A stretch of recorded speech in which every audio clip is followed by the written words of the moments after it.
Baker gets his payday finally. He gets his $100 million. Like it took 2+ years from the time he was supposed to get it, but he eventually found his way there. Good for Baker. Great for Baker. Honestly, this deal makes me so happy. It's good for Baker, it's good for the Buccaneers, and it's good for the National Football League. We're finally getting a mid-tier market at quarterback. It has been the biggest challenge, and I think maybe we'll finally see the players realizing, like we just talked about Russ. The Russ situation, and obviously that's a bit of an outlier, a bit of an extreme, but like if you're always chasing top dollar, you're probably just going to get cut sooner.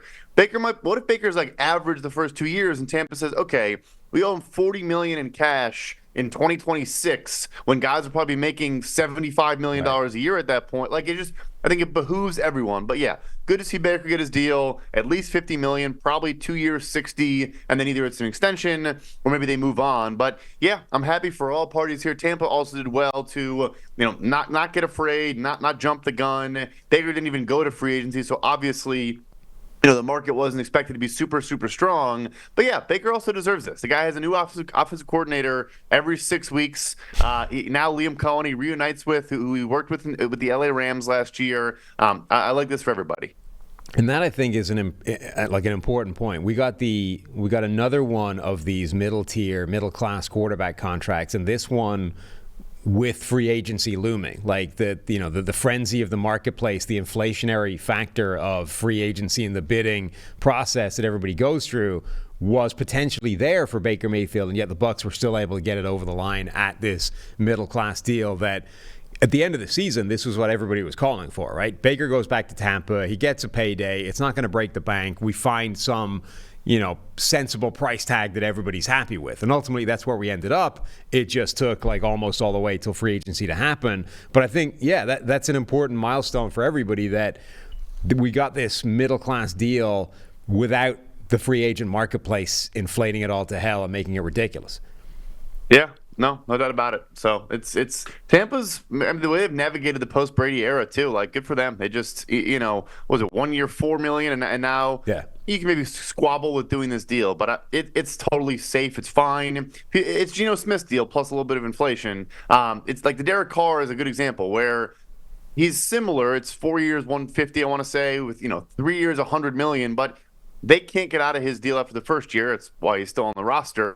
The Bucs could just say, all right, 1 year, $40 million. We basically paid him a franchise tag, and it didn't work out. We're moving on. That's at their disposal if it goes really, really poorly in 2024. But it's a good point that this kind of structure, this kind of price tag actually does insulate the player a degree because it starts to look reasonable quite quickly, right? Like, and if you do anything other than completely stink, like if you're just okay, if you're just a good, half-decent starting quarterback that obviously has limitations and, isn't going to be a superstar, but is solid, that type of deal starts to look quite reasonable. I mean, it's kind of like the Jared Goff thing, right? Jared Goff's contract was literally used as a make weight on a trade just to get it off the books. But then a couple of years in, once you've paid all the guaranteed money, like that deal looks good. So the Lions are kind of like, Jared Goff has been playing fine. We're fine with this deal. Like, we are paying him good money, but we're not paying him top of the market money, even though when he signed it, that deal would have been,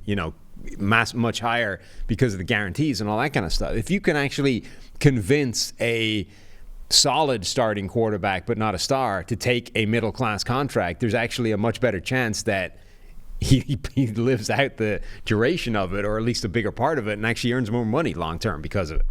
Yep, that's the beauty of it. And I think we are going to start to see that kind of more and more be understood. And I think it's just good for the league, too, because, like, Baker made the playoffs in his first year there, right? Like, there's a reason it's reasonable to expect that he'll continue to grow, get better, and they'll be, again, I don't know if we're saying they're contenders by any stretch, but I think it benefits the league. There's more good to above average, interesting, exciting teams. And when there's this quarterback shuffling all the time, it's harder to do that.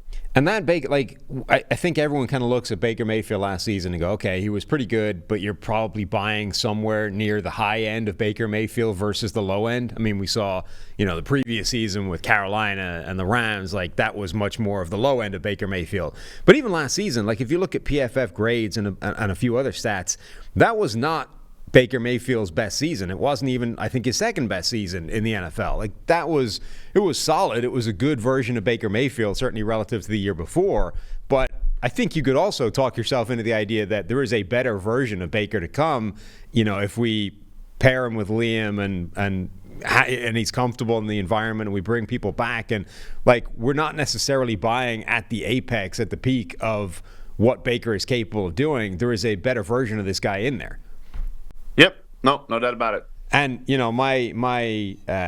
I'm well documented in being out on Baker Mayfield going forward, but I will say, given the way his Browns career ended, or at least the way that it went from the end of 2020, like, he was on the cusp of getting the next big, second contract from a player that had been drafted. Remember, he comes in, he rescues this franchise, he wins a playoff game or makes the playoffs for the first time in ages.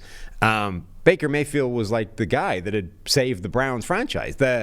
The jersey with the endless number of names on it. Baker had stopped the names, right? He was the guy that had been there for a few years.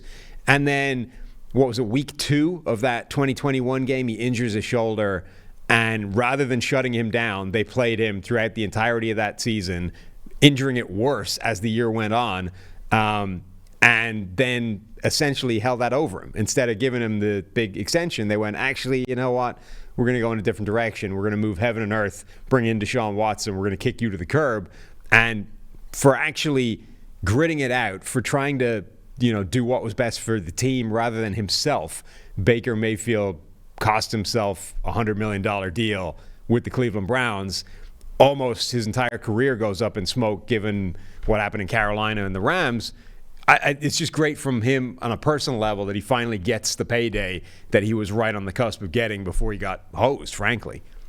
And it just shows you, like, the razor's edge, all these things. Like, it really is. And this isn't me just making an excuse for when all my predictions are wrong today. But no, like, it's funny, like, and having these conversations now in hindsight and looking back, like, the difference between, that happening or him signing a 1-year, $4 million flyer, like, it really is. The margin is so thin. It's kind of crazy when you hear some of the stories in the background of how these things, like, manifest or don't. And then again, but flash forward 1 year, like you said, Carolina disaster, Rams kind of a disaster. Then you go to Tampa, have a good year, and boom, here we are. Yeah, he parlayed, like, the Bucs were the only team in the NFL that would have given him a starting opportunity last year, and he turns that into a $100 million deal off the back of one strong season. So kind of a crazy, Baker Mayfield's career continues to be this absolutely insane roller coaster ride, not just in the NFL, but from start to finish, college all the way through to now. It's nuts.